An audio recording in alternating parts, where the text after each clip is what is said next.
Welcome to the Khatam al-Quran Majlis of MS Voice. أعوذ بالله من الشيطان الرجيم. بسم الله الرحمن الرحيم. إذا السماء انشقت وأذنت لربها وحقت وإذا الأرض مدت وألقت ما فيها وتخلت وأذنت لربها وحقت.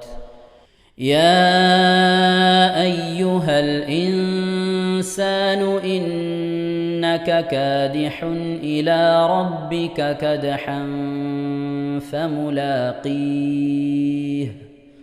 فأما من أوتي كتابه بيمينه فسوف يحاسب حسابا يسيرا وينقلب إلى أهله مسرورا. وأما من أوتي كتابه وراء ظهره فسوف يدعو ثبورا ويصلى سعيرا إنه كان في أهله مسرورا إنه ظن أن لن يحور بلى إن ربه كان به بصيرا. فلا أقسم بالشفق والليل وما وسق والقمر إذا اتسق لتركبن طبقا عن طبق فما لهم لا يؤمنون. وإذا قرئ عليهم القرآن لا يسجدون. പ്രിയമുള്ള മുഅ്മിനീങ്ങളെ, ഇവിടെ തിലാവത്തിന്റെ സുജൂദ് ചെയ്യൽ സുന്നത്തുണ്ട്. ഞാൻ തിലാവത്തിന്റെ സുജൂദ് ചെയ്യുന്നു എന്ന് നിയ്യത്ത് ചെയ്ത് അല്ലാഹു അക്ബർ എന്ന് പറഞ്ഞ് കൈകെട്ടി നേരെ ഒരു സുജൂദിലേക്ക് പോവുക. സുജൂദിൽ സജ്ജദ വജ്ഹിയലില്ലദി ഖലഖഹു വഖദ്ദറഹു വശഖ്ഖ സമഅഹു വബസറഹു ബിഹൗലിഹി വഖുവ്വതിഹി ഫതബാറകല്ലാഹു അഹ്സനുൽ ഖാലിഖീൻ എന്നുള്ള ദിക്ർ ഒരു വട്ടം ചൊല്ലുക. അത് അറിയുന്നവർ അത് ചൊല്ലുക, അല്ലെങ്കിൽ സുബ്ഹാന റബ്ബിയൽ അഅല വബിഹംദിഹി എന്ന് ചൊല്ലുക. അതിനുശേഷം അല്ലാഹു അക്ബർ എന്ന് പറഞ്ഞ് എഴുന്നേറ്റ് അത്തഹിയാത്തിനിരിക്കുന്നത് പോലെ ഇരുന്ന ശേഷം അസ്സലാമു അലൈക്കും വറഹ്മത്തുള്ളാഹ് എന്ന് വലഭാഗത്തേക്കും അസ്സലാമു അലൈക്കും വറഹ്മത്തുള്ളാഹ് എന്ന് പറഞ്ഞ് ഇടഭാഗത്തേക്കും സലാം ഇട്ടുക. ഇങ്ങനെയാണ് തിലാവത്തിന്റെ സുജൂദ് ചെയ്യേണ്ടത്. ഇൻഷാ അല്ലാഹ് എല്ലാവരും വീഡിയോ സ്റ്റോപ്പ് ചെയ്ത് തിലാവത്തിന്റെ സുജൂദ് ചെയ്ത ശേഷം ഇൻഷാ അല്ലാഹ് വീഡിയോ പ്ലേ ചെയ്ത് ഖുർആൻ ഓതുക. ബാക്കി ബലില്ലദീന കഫറൂ യുകദ്ദിബൂൻ والله أعلم بما يوعون فبشرهم بعذاب أليم إلا الذين آمنوا وعملوا الصالحات لهم أجر غير ممنون. بسم الله الرحمن الرحيم. والسماء ذات البروج واليوم الموعود وشاهد ومشهود قتل أصحاب الأخدود النار ذات الوقود إذ هم عليها قعود وهم على ما يفعلون بالمؤمنين شهود وما نقموا منهم إلا أن يؤمنوا بالله العزيز الحميد الذي له ملك السماوات والأرض والله على كل شيء شهيد. إن الذين فتنوا المؤمنين والمؤمنات ثم لم يتوبوا فلهم عذاب جهنم ولهم عذاب الحريق. إن الذين آمنوا وعملوا الصالحات لهم جنات تجري من تحتها الأنهار، ذلك الفوز الكبير. إن بطش ربك لشديد، إنه هو يبدئ ويعيد وهو الغفور الودود ذو العرش المجيد فعال لما يريد. هل أتاك حديث الجنود فرعون وثمود بل الذين كفروا في تكذيب والله من ورائهم محيط. بل هو قرآن مجيد في لوح محفوظ. بسم الله الرحمن الرحيم. والسماء والطارق وما أدراك ما الطارق النجم الثاقب إن كل نفس لما عليها حافظ فلينظر الإنسان مما خلق من ماء دافق يخرج من بين الصلب والترائب إنه على رجعه لقادر يوم تبلى السرائر فما له من قوة ولا ناصر. والسماء ذات الرجع والأرض ذات الصدع إنه لقول فصل وما هو بالهزل إنهم يكيدون كيدا وأكيد كيدا فمهل الكافرين أمهلهم رويدا. بسم الله الرحمن الرحيم. سبح اسم ربك الأعلى الذي خلق فسوى والذي قدر فهدى والذي أخرج المرعى فجعله غثاء أحوى سنقرئك فلا تنسى إلا ما شاء الله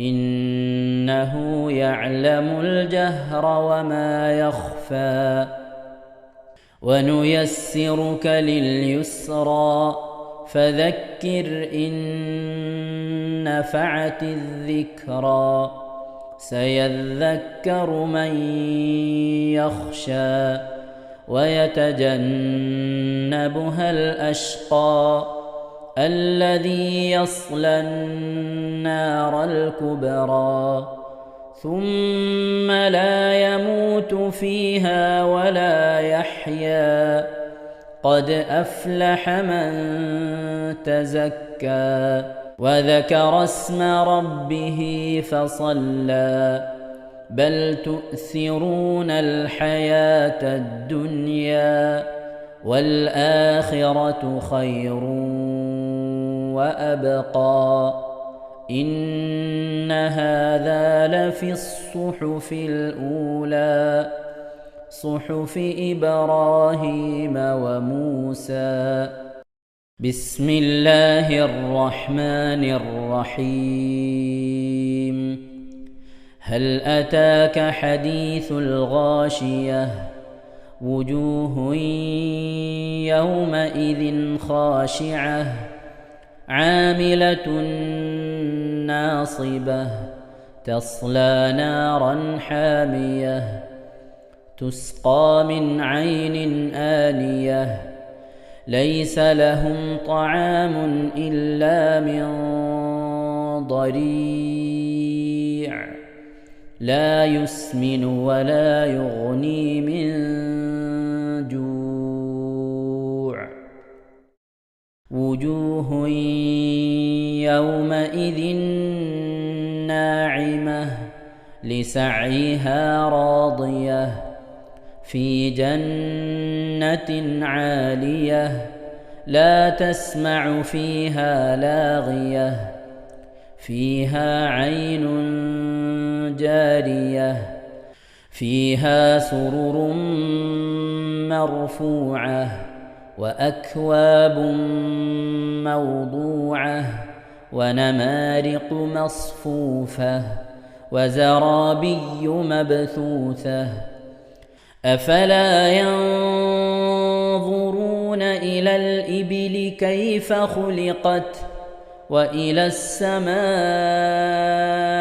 كيف رفعت وإلى الجبال كيف نصبت وإلى الأرض كيف سطحت فذكر إنما أنت مذكر لست عليهم بمسيطر إلا من تولى وكفر فيعذبه الله العذاب الأكبر إن إلينا إيابهم ثم إن علينا حسابهم صدق الله العظيم.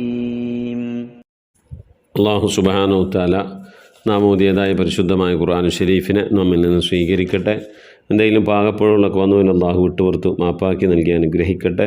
ഇതൊക്കെ നാളെ നമ്മളെ ഖബറിലേക്ക് ഉപകരിക്കുന്ന സൽക്രമമായി അള്ളാഹു കബൂൽ ചെയ്യട്ടെ. ഈ പരിശുദ്ധമായ ഖതമ് പൂർത്തിയാക്കുവാനും അടുത്ത ഖതമ് തുടങ്ങാനൊക്കെ അള്ളാഹു നമുക്കൊക്കെ തൗഫീഖ് നൽകി അനുഗ്രഹിക്കട്ടെ. ആമീൻ യാ റബ്ബൽ ആലമീൻ. ഇൻഷാ അല്ലാഹ്. പ്രിയമുള്ള മുഅ്മിനീങ്ങളെ, എന്തൊക്കെയാണ് വിശേഷങ്ങൾ? എല്ലാവർക്കും സുഖം തന്നെയല്ലേ? അള്ളാഹു സുബ്ഹാനഹു വതആല ഇഹത്തിലും പരത്തിലും നമുക്കൊക്കെ സുഖവും സന്തോഷമൊക്കെ നൽകി അനുഗ്രഹിക്കട്ടെ. ആമീൻ. ഇന്ന് ഞായറാഴ്ച ദിവസം, നാളെ തിങ്കളിലെ, മറ്റന്നാൾ ചൊവ്വാഴ്ച ഇൻഷാ അല്ലാഹ് നമ്മുടെ 5ാമത്തെ ഖതമ് പൂർത്തിയാവുകയും ഇൻഷാ അല്ലാഹ് 6ാമത്തെ ഖതമ് എല്ലാവരുടെയും അഭിപ്രായം അനുസരിച്ച് 6ാമത്തെ ഖതമ് ഇൻഷാ അല്ലാഹ് തുടങ്ങുകയും ചെയ്യാം. അള്ളാഹു തൗഫീഖ് നൽകട്ടെ അത് പൂർത്തിയാക്കാൻ. ഇൻഷാ അല്ലാഹ് ഞാനിന്ന് ഗ്രൂപ്പിൽ ഒരു മെസ്സേജ് വിടുന്നുണ്ട്. നാളെ വിടുള്ളൂ ഇൻഷാ അല്ലാഹ്. ഇന്നും നാളെയൊക്കെ ആയിട്ട് മെസ്സേജ് വിടും. പുതിയ ഖതമ് തുടങ്ങുന്നതിൻ്റെ സന്ദേശം പരമാവധി ആളുകളിലേക്കൊക്കെ ഷെയർ ചെയ്ത് കൊടുക്കുക. അവർ നമ്മൾ ഖത്തമുൽ ഖുർആൻ ഗ്രൂപ്പിൽ ജോയിൻ ചെയ്യുന്നവർ ജോയിൻ ചെയ്യട്ടെ. പുതിയ ഖത്തമിനെ കുറിച്ച്, മജ്ലിസിനെ കുറിച്ച് പരിചയപ്പെടുത്തി അവരെ നമ്മളെ ഖുർആൻ്റെ തീരത്തേക്ക് എല്ലാവരും ക്ഷണിക്കുക. ഇൻഷാ അല്ലാഹ്. അള്ളാഹു ഖുർആനുമായി കൂടുതൽ ബന്ധപ്പെടാനും ഖുർആൻ നെഞ്ചോട് ചേർത്ത് പിടിക്കാനും ഖുർആനോടെ മരിക്കാനൊക്കെ അള്ളാഹു നമുക്ക് തൗഫീഖ് നൽകി അനുഗ്രഹിക്കട്ടെ. പരിശുദ്ധമായ ഖുർആനിനെ ദുനിയാവിൽ വെച്ചുകൊണ്ട് അങ്ങേയറ്റം സ്നേഹിക്കുകയും ആദരിക്കുകയും ചെയ്തവർക്ക് എന്താണോ അള്ളാഹു ഖബറിൽ ഒരുക്കിയിട്ടുള്ള സന്തോഷങ്ങൾ, മഹ്ശറയിലും ഒരുക്കിയിട്ടുള്ള സന്തോഷങ്ങൾ, രക്ഷകൾ, അതൊക്കെ ലഭിക്കുന്നവരുടെ കൂട്ടത്തിൽ അള്ളാഹു നമ്മേവരെ ഉൾപ്പെടുത്തി അനുഗ്രഹിക്കട്ടെ. ആമീൻ. പ്രിയമുള്ള മുഅ്മിനീങ്ങൾ, എന്തൊക്കെയാണ് മുഅ്മിനീങ്ങളെ, നമ്മുടെ അമീറ സലീം അവരുടെ എളീമ മരണപ്പെട്ടു. ഇന്നാ ലില്ലാഹി വ ഇന്നാ ഇലൈഹി റാജിഊൻ. അള്ളാഹു ആ ഉമ്മാക്ക് മഗ്ഫിറത്ത് നൽകി അനുഗ്രഹിക്കട്ടെ. ഖബറൊക്കെ അള്ളാഹു വിശാലമാക്കി കൊടുക്കട്ടെ. അവരുടെ ഖബർ ജീവിതം സന്തോഷത്തിലും റാഹത്തിലുമാകാൻ വേണ്ടി ദുആ ചെയ്യാൻ പറഞ്ഞിട്ടുണ്ട്. മുഅ്മിനീങ്ങളെ നമ്മൾ ഓതിയ ഇത് ഇവിടെ ചൊല്ലിയ ദിക്ർ, സ്വലാത്ത്, ഖുർആൻ്റെ ഒക്കെ പ്രതിഫലത്തെ പ്രിയപ്പെട്ട ആ ഉമ്മയുടെ എളിമയുടെ ഹളറത്തിലേക്ക് അള്ളാഹു എത്തിച്ചു നൽകി അനുഗ്രഹിക്കട്ടെ. എന്തെങ്കിലും പ്രയാസങ്ങൾ ഖബറിൽ അനുഭവിക്കുന്ന അള്ളാഹു സലാമത്ത് നൽകി അനുഗ്രഹിക്കട്ടെ. അവരുടെയും നമ്മളുടെയും സംഭവിച്ചു പോയ തെറ്റുകുറ്റങ്ങളൊക്കെ അള്ളാഹു വിട്ടുപുറത്ത് മാപ്പാക്കി നൽകി അനുഗ്രഹിക്കട്ടെ. അവർ പ്രത്യേകിച്ച് ഖത്മുൽ ഖുർആൻ മജ്ലിസിലേക്ക് ഹദിയ അയച്ചിട്ടുണ്ട്. പ്രിയപ്പെട്ട എളിമാക്ക് വേണ്ടി ദുആ ചെയ്യണമെന്ന് പറഞ്ഞിട്ട് അള്ളാഹു ആ സ്വതഖ സ്വീകരിക്കട്ടെ. അതിൻ്റെ പ്രതിഫലം ആ ഉമ്മയുടെ ഹളറത്തിലേക്ക്, ഖബറിടത്തിലേക്ക് അള്ളാഹു എത്തിച്ചു കൊടുത്ത് ആ ഖബറിൽ കിടന്നുകൊണ്ട് നമ്മൾ അവർക്ക് വേണ്ടി ദുആ ചെയ്യുന്നത് കണ്ട് അതിൻ്റെ പ്രതിഫലം കണ്ട് സന്തോഷിക്കാൻ അള്ളാഹു അവർക്ക് തൗഫീഖ് നൽകി അനുഗ്രഹിക്കട്ടെ. ആമീൻ. അതുപോലെ ആദ്യം അയച്ചു തന്ന പ്രിയപ്പെട്ട അമീറ സലീമയുടെ മുറാദുകൾ അള്ളാഹു ഹാസിലാക്കി നൽകട്ടെ. രോഗം കൊണ്ട് പ്രയാസപ്പെടുന്നവർക്ക് അള്ളാഹു ശിഫ നൽകട്ടെ. ജീവിച്ചിരിക്കുന്നവർക്ക് ആഫിയത്തുള്ള ദീർഘായുസ്സ് നൽകട്ടെ. മരണപ്പെട്ടവർക്കൊക്കെ അള്ളാഹു മഗ്ഫിറത്ത് നൽകി അനുഗ്രഹിക്കട്ടെ. സാമ്പത്തികരുടെ മേഖലയിലൊക്കെ അള്ളാഹു ബർക്കത്ത് നൽകട്ടെ. ആമീൻ യാ റബ്ബൽ ആലമീൻ. അതുപോലെ നമ്മുടെ ഫാത്തിമ കൽപ്പകഞ്ചേരി ഉമ്മ മരണപ്പെട്ട ദിവസമാണ്. ഉമ്മാൻ്റെ ആണ്ടാണ്. പ്രത്യേകം ദുആ ചെയ്യണമെന്ന് പറഞ്ഞിട്ടുണ്ട്. ഖുർആൻ ഓതിയിട്ടുണ്ട്. ദിക്ർ സ്വലാത്തുകളൊക്കെ ചൊല്ലിയിട്ടുണ്ട്. അള്ളാഹു സുബ്ഹാനഹു തആല പ്രിയപ്പെട്ട ഉമ്മാക്ക് മഗ്ഫിറത്ത് നൽകി അനുഗ്രഹിക്കട്ടെ. ഖബറൊക്കെ വിശാലമാക്കി കൊടുക്കട്ടെ. സംഭവിച്ചു പോയ തെറ്റുകുറ്റങ്ങൾ അവരിൽ നിന്ന് നമ്മളിൽ നിന്നൊക്കെ അള്ളാഹു വിട്ടുപുറത്ത് മാപ്പാക്കി നൽകി സന്തോഷകരമായ റാഹത്തുള്ള ഖബർ ജീവിതം അവർക്കും നാളെ നമുക്ക് അള്ളാഹു നൽകി അനുഗ്രഹിക്കട്ടെ. ആമീൻ. അതുപോലെ നമ്മുടെ മാനുപ്പ വളാഞ്ചേരി അവരുടെ ഭാര്യയും അനുജത്തി ജ്യേഷ്ഠത്തിമാരൊക്കെ കൂടി 4 പേര് ഉംറക്ക് പോവുകയാണ്. പ്രത്യേകം ദുആ ചെയ്യണമെന്ന് പറഞ്ഞിട്ടുണ്ട്. അള്ളാഹു സുബ്ഹാനഹു തആല അവരുടെ യാത്ര അള്ളാഹു സ്വീകരിക്കട്ടെ. മഖബൂലും മബ്റൂറുമായ ഉംറയും ഹജ്ജും ഒക്കെ ചെയ്യാൻ അള്ളാഹു അവർക്കും നമുക്കൊക്കെ തൗഫീഖ് നൽകട്ടെ. ആ ഉംറയുടെ കർമ്മങ്ങൾ റാഹത്തോടെ ചെയ്യാനും ശ്രേഷ്ഠമായ സ്ഥലങ്ങൾ സന്ദർശിക്കുവാനും ഇബാദത്തുകളിൽ ധാരാളം മുഴുകാനും അതുവഴി ഉംറ കൊണ്ട് അവരുടെ ആഖിറവും ദുനിയാവും രക്ഷപ്പെടാനും അവരുടെ ദുആയിൽ പെട്ടുകൊണ്ട് നമ്മളും രക്ഷപ്പെടാൻ അല്ലാഹു തൗഫീഖ് നൽകി അനുഗ്രഹിക്കട്ടെ. ആമീൻ യാ റബ്ബൽ ആലമീൻ. ഇൻഷാ അല്ലാഹ്. പ്രിയമുള്ള മുഅ്മിനീങ്ങളെ, നമ്മിൽ നിന്ന് മരണപ്പെട്ടു പോയവർക്ക് വേണ്ടി നമുക്ക് ദുആയിരക്കണം. റംലമ്മ കാസർഗോഡ് 3000 സ്വലാത്തും 3000 ദിക്റും ചൊല്ലിയിട്ടുണ്ട്. ഓതുന്ന ഖത്തമ് മരണപ്പെട്ടു എല്ലാവർക്കും വേണ്ടി വഴങ്ങണമെന്നും പറഞ്ഞിട്ടുണ്ട്. അള്ളാഹു സുബ്ഹാനഹു തആല അവർ ഓതിയ ചെല്ലിയ ദിക്റുകളും സലാത്തുകളൊക്കെ അള്ളാഹു കബൂലാക്കട്ടെ. അവരിൽ നിന്ന് നമ്മളിൽ നിന്ന് മരിച്ചവരുടെയൊക്കെ ഖബറിടത്തിലേക്ക് അള്ളാഹു എത്തിച്ചു നൽകി അനുഗ്രഹിക്കട്ടെ. ആമീൻ യാ റബ്ബൽ ആലമീൻ. അപ്പോൾ ഇൻഷാ അല്ലാഹ് പരമാവധി നമ്മൾ പുതിയ ഖത്തമ് തുടങ്ങുന്നതിൻ്റെ ആ സന്ദേശം മറ്റുള്ളവരിലേക്കൊക്കെ എത്തിച്ചു കൊടുക്കണം. നമ്മിൽ നിന്ന് മരണപ്പെട്ടുപോയവരുടെ പേരിൽ ഫാത്തിഹ, ഇഖ്ലാസ്, മുഹമ്മദ് തൈനൂദി നമുക്ക് ദുആയിലേക്ക് പ്രവേശിക്കാം.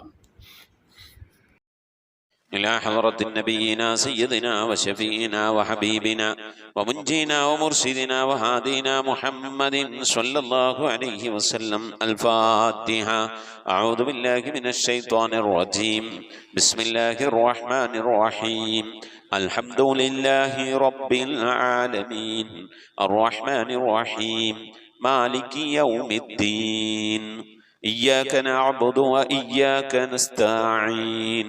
اهدنا الصراط المستقيم صراط الذين أنعمت عليهم غير المغضوب عليهم ولا الضالين. رب اغفر لي. آمين.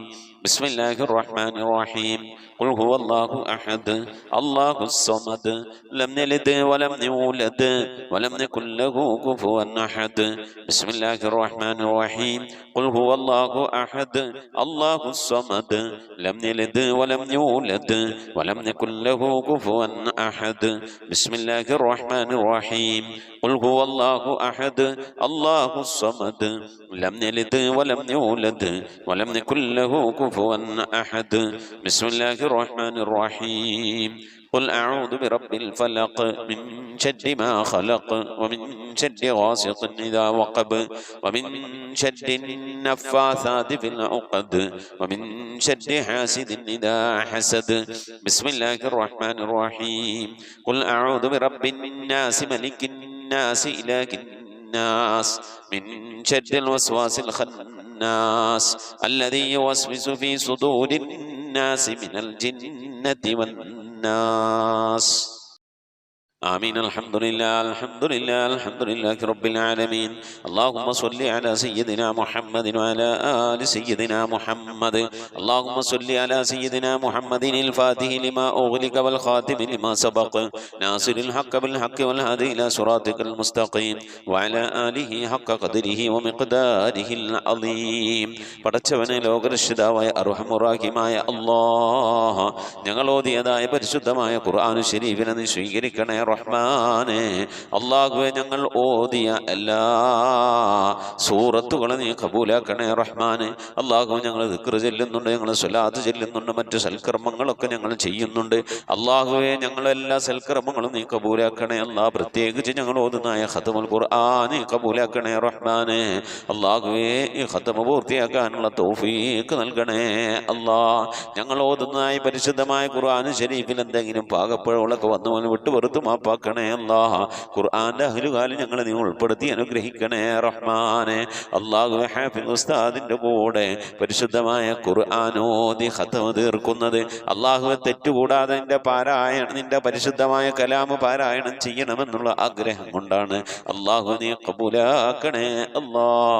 പരിശുദ്ധ ഖുർആന്റെ ശഫാഅത്ത് ലഭിക്കുന്നവരുടെ കൂട്ടത്തിൽ ഉൾപ്പെടുത്തണേ റഹ്മാനെ. അല്ലാഹുവേ, ഞങ്ങളോട് ഓതിയതായ പരിശുദ്ധമായ ഖുർആൻ ശരീഫിന്റെ പ്രതിഫലത്തെ ഹബീബായ പ്രവാചകൻ മുത്ത് മുഹമ്മദ് മുസ്തഫ സല്ലല്ലാഹു അലൈഹി വസല്ലമ തങ്ങളുടെ ഹദ്റത്തിലേക്ക് എത്തിക്കണേ അല്ലാ. അവിടുത്തെ ശഫാഅത്ത് ലഭിക്കുന്നവരുടെ കൂട്ടത്തിൽ ഈ പാപികളായ ഞങ്ങളെ നീ ഉൾപ്പെടുത്തണേ റഹ്മാനെ. എല്ലാ അമ്പിയാക്കൾ, ഔലിയാക്കൾ, സ്വാലിഹീങ്ങൾ, സജ്ജനങ്ങൾ, മശായിഖന്മാർ, ഖൈറിന്റെ അഹ്ലുകാർ, ശുഹദാക്കൾ, സിദ്ദീഖീങ്ങളുടെ ഒക്കെ ഹദ്റത്തിലേക്ക് എത്തിക്കണേ അല്ലാ. അഹ്ലു ബൈത്തിന്റെ ഉമ്മഹാത്തുൽ മുഅ്മിനീങ്ങളുടെ, താബീങ്ങളുടെ, അസ്ഹാബുൽ ബദരീങ്ങൾ, ഉഹദീങ്ങൾ, എല്ലാ സഹാബത്തെ കിറാമിന്റെ ഹദ്റത്തിലേക്കും എത്തിക്കണേ അല്ലാ. റബ്ബേ, അവർക്കൊക്കെ നിന്റെ അടുക്കലുള്ള പദവികളെ നിവർത്തി കൊടുക്കണേ അല്ലാ. അവരുടെയൊക്കെ ഹക്ക് ജാഹ് ബറക്കത്ത് കൊണ്ട് ഞങ്ങളെ ആക്കിബത്ത് നന്നാക്കി തരണേ അല്ലാ. ഈമാൻ സലാമത്തിലാക്കി തരണേ അല്ലാ. ഇരുലോക വിജയികൾ ഉൾപ്പെടുത്തി അനുഗ്രഹിക്കണേ അല്ലാ. റഹ്മാനായ റബ്ബേ, ഞങ്ങളുടെ ഉമ്മ വഴിക്കും ഉപ്പ വഴിക്കും കൂട്ടുകുടുംബാദികളും ബന്ധുമിത്രാദികളും മരിച്ചു എല്ലാവരുടെയും കബറിടത്തിലേക്ക് ഞങ്ങളോട് ഓതിയതിന്റെ പ്രതിഫലത്തെ എത്തിച്ചു നൽകണേ അല്ലാ.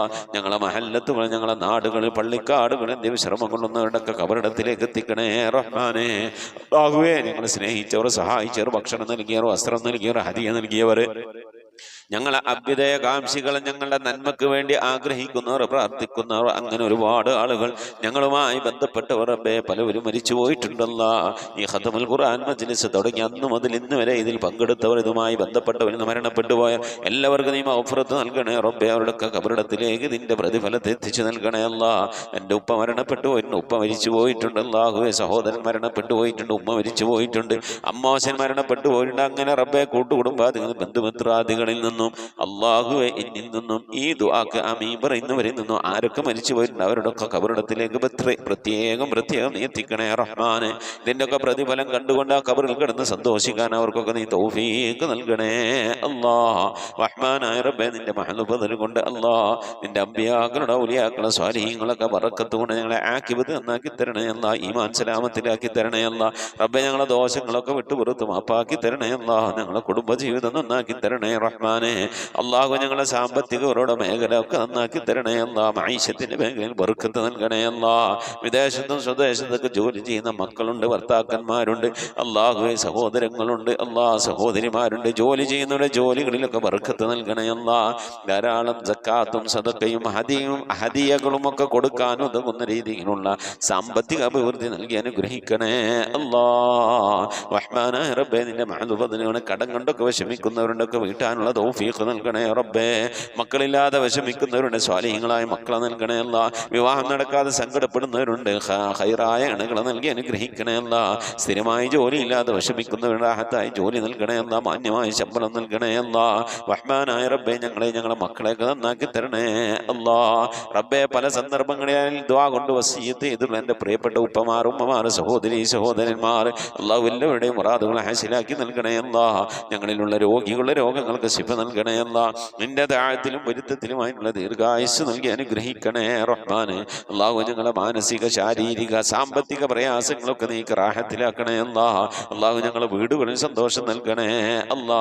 അള്ളാഹുവെ ഞങ്ങളെ കുടുംബ ജീവിതത്തിന് സന്തോഷം നൽകണേ അല്ലാ. ഞങ്ങളുടെ ജോലികളിൽ ബിസിനസ്സുകളിൽ കച്ചവടങ്ങളിലൊക്കെ നീ ബർക്കത്തും സന്തോഷവും റാഹത്തും നൽകണേ അല്ലാ. ശത്രുതകളിൽ നിന്ന് സിഹ്റുമാരണങ്ങളിൽ നിന്ന് ശൈത്വാനിയത്തിന്റെ ജിന്നിഫരീദ് റുഹാനിയത്തിന്റെ ഉപദ്രവങ്ങളിലൊക്കെ കാക്കണേ റഹ്മാനെ. അള്ളാഹുവെ നിന്റെ മഹദ് കൊണ്ട് പരിശുദ്ധ ഖുർആനുമായി കൂടുതൽ ബന്ധപ്പെടാൻ തൗഫീഖ് നൽകണേ അല്ലാ.